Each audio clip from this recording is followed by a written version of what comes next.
Hello, আসসালামু আলাইকুম। আমি পরিকল্পনা সাউথ কোরিয়ার একটা ডে কেয়ার সেন্টারের ভেতরে বসে আছি আমি। এখানে আজকে আমি একটু জবের জন্য ইন্টারভিউ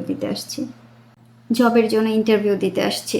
এই যে ইন্টারভিউ অফিসে বসে আছি।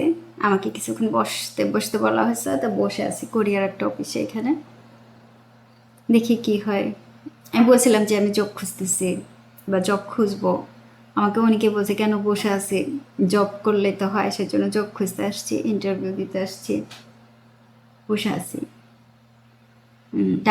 ডাকলে পরে যাব ভিতরে। তাই আমি চিন্তা করলাম ঠিক ওইটুক সময়ের জন্য আমি কিছুটা ভিডিও করে রাখি যে ইন্টারভিউ যখন দিতে আসছি, এখন নতুন অতিথি আসবে কি না আসবে তাও তো আমি শিওরিটি না। কারণ কারণ অনেকে আমরা চেষ্টা করতেছি, তো এর মধ্যে একটু জব করলে সমস্যা কি বলেন, একটু ইনকাম হলো। ইন্টারভিউ একটু পরে বা কিছুক্ষণ পরে হয়তো আমাকে ডাক দেবে, তখন দেখি কি জিজ্ঞাসা করে। অফিস এখানে একটা কোরিয়ার, উপরে ওই যে সিসি ক্যামেরা বুঝছেন বসায় রাখছে, তো বসায় রাখুক, আমিও ভিডিও করতেছি, তোরাও এখানে সিসি ক্যামেরা দেখ, আমিও এখানে ভিডিও করে রাখি তোদেরকে। কি ঠিক তো?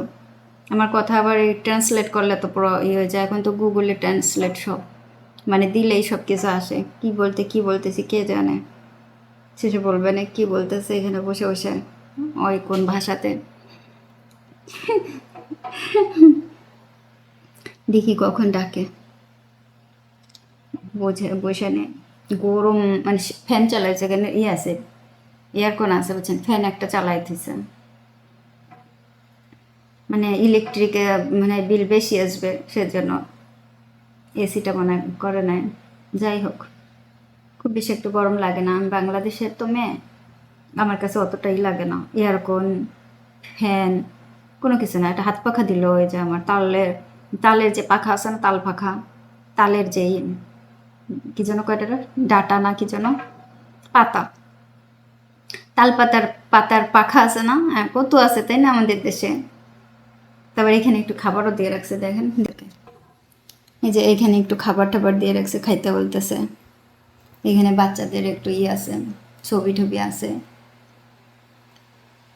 তারপরে পিছনে না বাচ্চাদের জন্য, দেখেন দেখেন এই যে এখানে বাচ্চাদের জন্যই আছে। এখন অনেকে বলবেন আপু কিসের জবের জন্য আসছেন, দেখছেন বাচ্চাদের কত খেলনা, এই ঘর ভরা খেলনা বুঝছেন, ঘর ভরা খেলনা।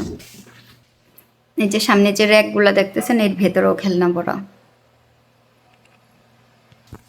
যে আমার পিছনে এইখানে যেটা ঢাকা দাও, এইটা একটা দরজা, স্লাইড দরজা, ওর ওইটার পাশে হচ্ছে গিয়ে কিচেন। দেখলাম যে কিচেন, আমি যখন বসলাম আইসা, তা আমি বসে রয়েছি, আমি সুমা এখানে তো কিচেনও আছে, তা দরজাটা আটকে দিয়ে গেল। তা আমি এখন বসে রয়েছি, দেখেন আমি ভিডিও করতেছি, প্রায় যে 3 মিনিট ওভার হয়ে গেছে, এখনো আমাকে ডাকে না। ডাকবে হয়তো।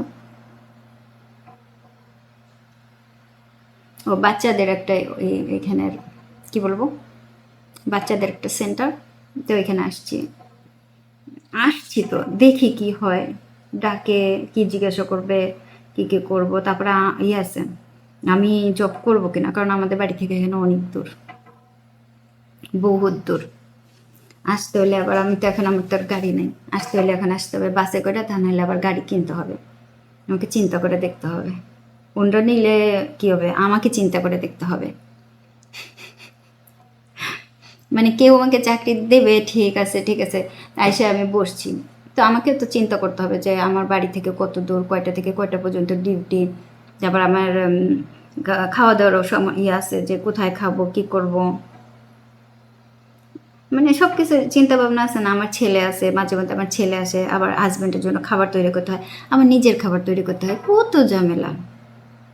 আবার আমরা আবার একটা জিনিস নিয়ে চেষ্টা করতেছি বারবার, সবাই তো জানেন। তারপরও আসছি, দেখি কি হয়, বলা যায় না। বাইরে বসে থাকি একা একা, বোরিং ফিল করি, সেজন্যই একজন আমাকে বলছে যে এখানে আসো, তোমাকে জব দিব, কনফার্ম দিবে, বলছে কনফার্ম দিব। ঠিক আছে, এক আপু, তো এটা হচ্ছে মহিলাদেরই, ঠিক আছে? কারণ বাচ্চাদের ছোট ছোট যে বাচ্চাদের কিন্ডার গার্ডেন বলেন বা কিন্ডার গার্ডেন বা এই যে ডে কেয়ার সেন্টার, এগুলো তো মহিলারাই করে, ছোট ছোট মহিলারা বা ধরেন যুবতী মেয়েরাই করে। তো আমাকে বলছে আসো, এসে এখানে বসে একটু বাচ্চাদের সাথে গল্প গুজব করবা, করবা, তোমাকে একটা জব দেবো কিছুক্ষণের জন্য। মানে কিছুক্ষণ মানে কি সারাদিন না, কয়েক ঘন্টার জন্য।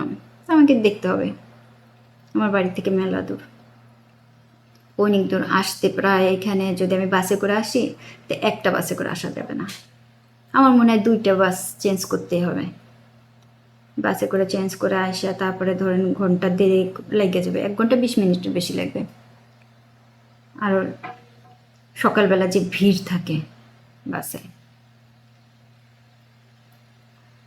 আমাকে চিন্তা করে দেখতে হবে।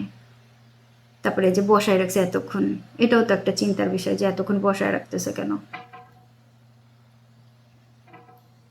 এখন বাচ্চারা সবাই চলে গেছে, ঠিক আছে, কি বিকেলবেলা ডাকছে, বাচ্চারা চলে গেছে। তারপরে যে বাচ্চারা থাকাকালীন তো ওরা অনেক ব্যস্ত থাকে, ওই পরে করছে।